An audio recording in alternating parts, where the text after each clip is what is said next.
Good morning. This is Linda Stacy of Living Blueprints, and I really have to speed things up today. School is starting and traffic is changing, and I need to leave more time to get here to the train station.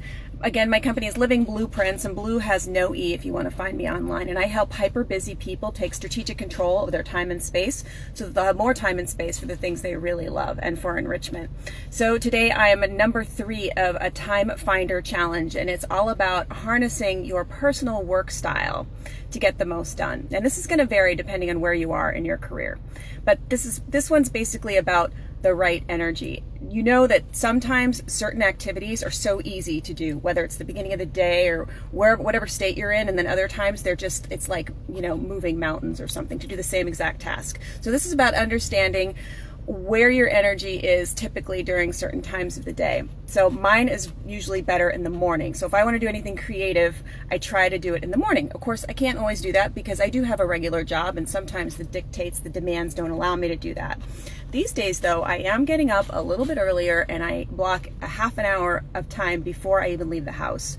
And it really is exclusively for me and me harnessing that best time. Of course, that means some things change the night before and otherwise with my routine, but again, me taking control. And at work, if you want to try to take control of your best energy and you're not in total control of your time and schedule, I at least recommend having a regular work routine when you get into the morning.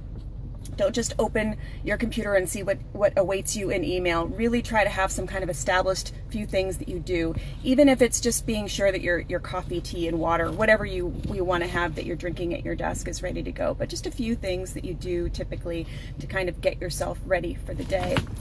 And then as you move on in your career, I think it's great if there are any ways that you work with a team that you can either establish office hours so that you're not being interrupted all the time, so that you can really harness your best energy. So if you want to block 3 days a week, 2 hours each in the morning, and then have office hours some other time so that your team knows that that's a good time to reach out to you. That's a great way to manage things a little bit.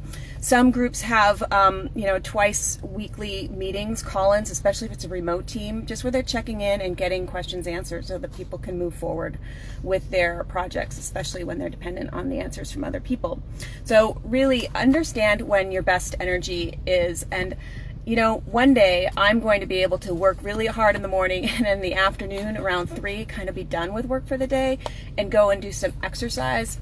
I really feel like that's how my body was wired, and then have a nice dinner. But instead, most of us are powering through the afternoons after big lunches. I would recommend trying to split that lunch up and not have that afternoon snooze thing that happens typically around 2 for most of us in kind of a corporate space.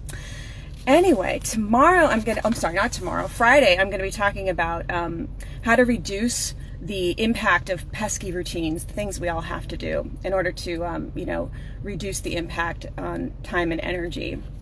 Also, I'm saving all of these to YouTube, so if you find my page at Living Blueprints, again, there's no E in blue, you can see all of these.